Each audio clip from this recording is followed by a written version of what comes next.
There's a lot of people that didn't know about it.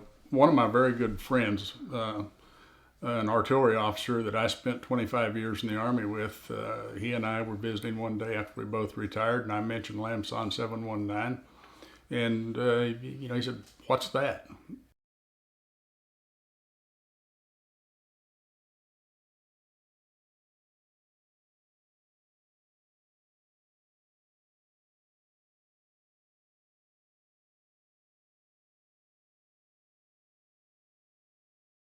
Uh, he didn't have any idea that the operation existed.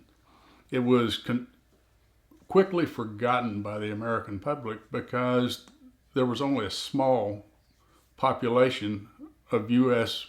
citizens involved, strictly Army aviators.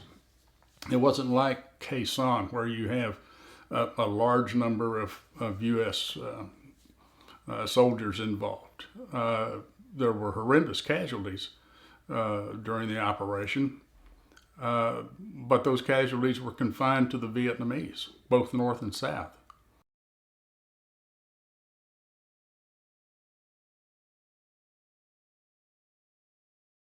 I wanted to understand more about the operation and understand why, not how, but why so many people died. Uh, and what I found in reading the published histories of the Vietnam War was there was very little written about this particular operation. Uh, so you start researching, you start digging.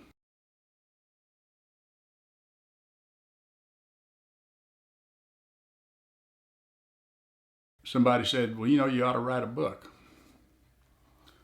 So I did. Uh, I say I did. I did with the help of a large number of people. Uh, Mike Slonaker, the historian for the Vietnam Helicopter Pilots Association, was of great assistance. And once I thought I had a product, I submitted a proposal to the University of Oklahoma Press.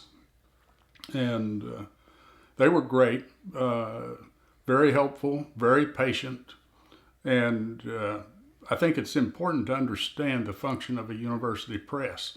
They're going to publish history as well as other topics, but history that may not draw the attention of a popular press company, particularly for work from a first-time author. And they've got a great collection of history, to include Native American history, military history, and it's not difficult at all to access them and get their books. You just simply go to oupress.com. You can deal with them over the typical internet shopping, or you can they've got an 800 number and you can call them and they will guide you to your area of interest. They publish a quarterly of their recent publications, and they've got a separate publication for their military history.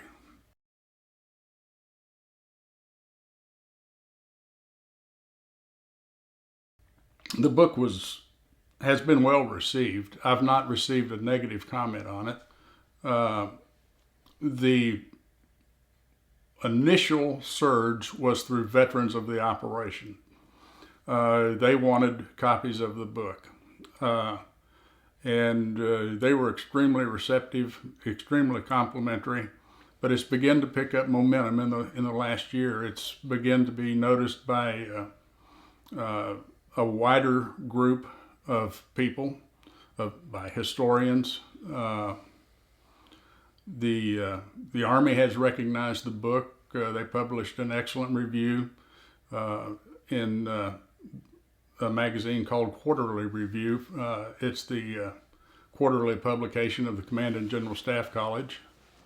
And recently I was informed that the British Royal Air Force Museum has requested a copy for review.